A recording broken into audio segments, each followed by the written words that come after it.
Ma ville, mon quartier, je protège. C'est le slogan de la campagne de communication lancée le 25 janvier 2023 par le projet de développement des villes inclusives et résilientes PDVIR en vue de la protection et de la pérennisation des ouvrages réalisés dans le cadre de ce projet dans le chef-lieu de la KDI.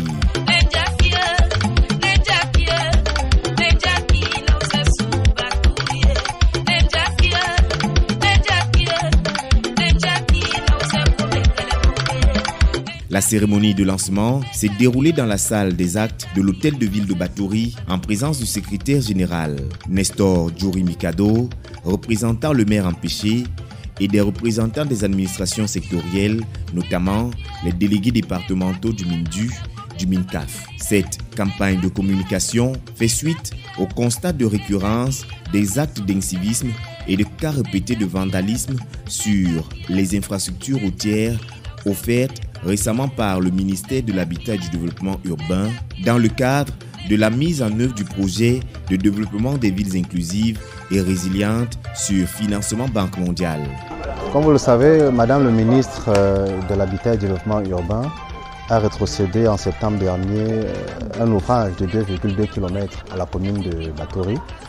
Il s'agit essentiellement d'une voirie structurante qui traverse les quartiers Nepo, Mokolo Aoussa, Mokolo Yoko et Debondio.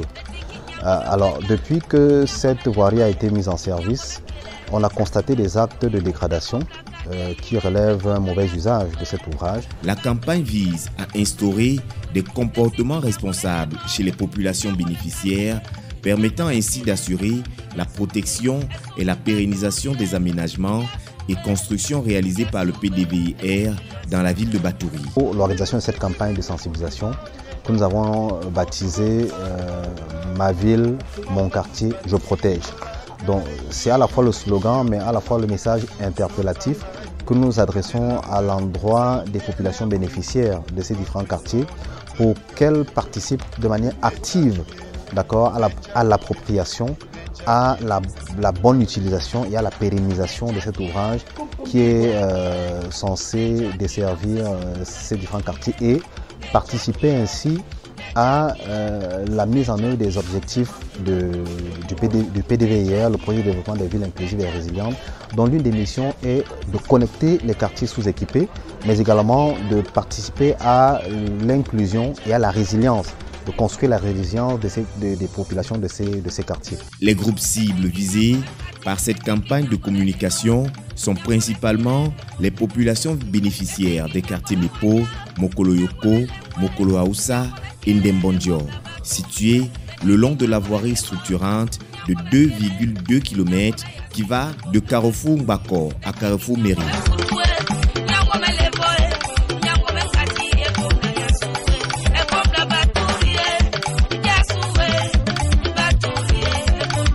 La sensibilisation vise aussi les automobilistes et autres usagers qui empruntent régulièrement cet axe devenu un véritable lieu d'attraction avec ses plans paysagers, ses lampadaires et ses trottoirs aménagés.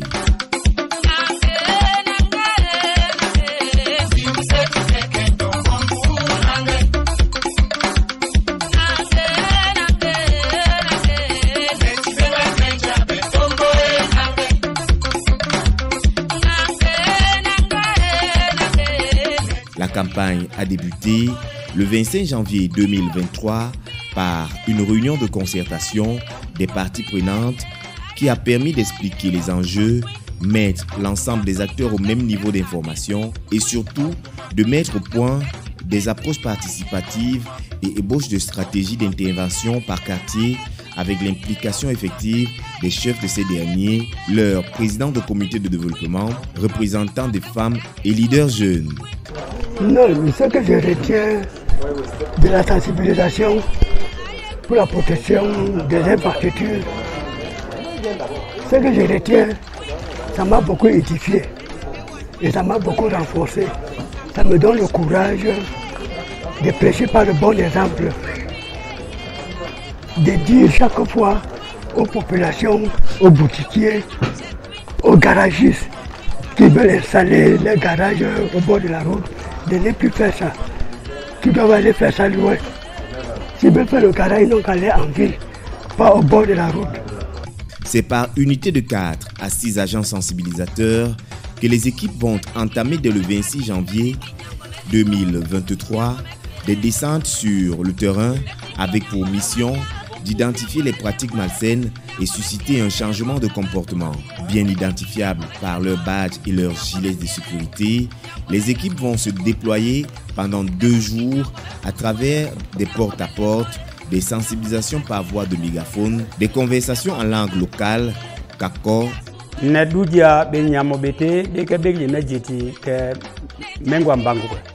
baya,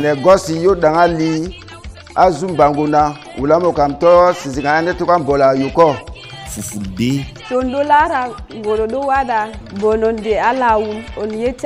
et Hausa. Banda zubar da shara akan hanya ko a hanya a gololon da aka yi na gefen hanya. Et des réunions de proximité pour faciliter la transmission des messages.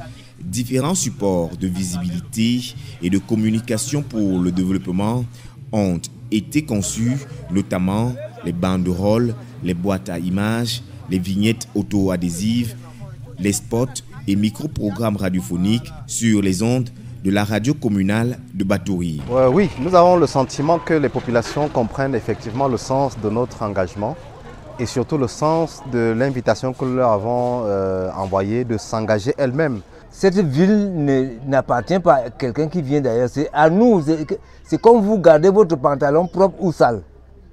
Ça, c'est la leçon qu'ils sont venus nous dire, qu'on doit garder notre ville et notre unique route de goudron propre. Et la propreté, c'est la règle la plus élémentaire d'un homme.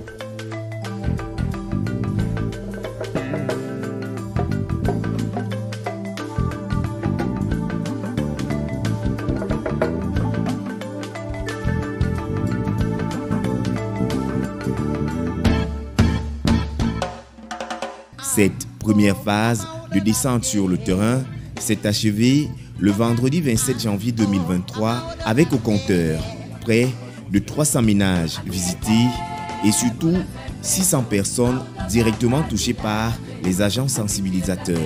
Toutefois, les actions de sensibilisation vont se poursuivre au sein des différents quartiers grâce au comité de développement qui prendront le relais pendant les 3 prochains mois.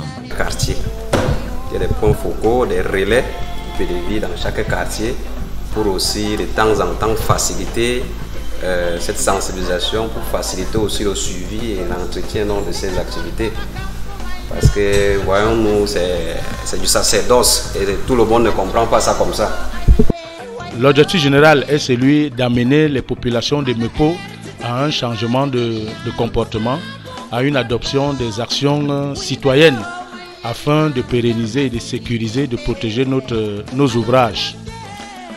Nous proposons de ce fait d'effectuer 4 descentes d'hygiène et salubrité par mois, c'est-à-dire en utilisant les jeudis propres. Nous nous sommes donné l'engagement d'effectuer une descente ou campagne de sensibilisation par mois en usant d'une des méthodes de communication qui sera choisie par le comité de développement. À terme, il est attendu la diminution des actes d'incivisme, une véritable prise de conscience de l'importance des réalisations du PDVR dans le développement local et leur appropriation par les populations en vue de la pérennisation des ouvrages. Et cette sensibilisation nous donne à comprendre que les populations adhèrent, les populations ont pris le projet comme le leur. Et nous ne pouvons exprimer qu'un sentiment de joie par rapport à cette façon de s'y mettre par les populations. Et ça nous donne encore le tonus de les accompagner dans ce sens pour que l'œuvre architecturale qui a été mise sur pied dans l'arrondissement de Batouri puisse être pérennisée. Et de ce que j'ai pu percevoir, les comités de développement des quartiers ont déjà des formes d'organisation. Donc il s'agirait simplement de mettre en place des calendriers de descente de terrain, des calendriers de sensibilisation qui vont permettre d'ici, dans un délai de 3 mois, d'avoir des résultats conséquents que nous reviendrons mesurer bien évidemment.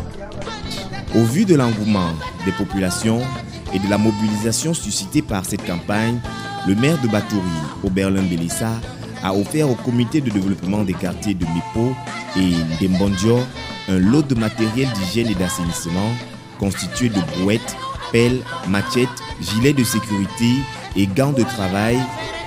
Pour l'usage du matériel, je vous rassure que nous allons l'utiliser pour des meilleures fins.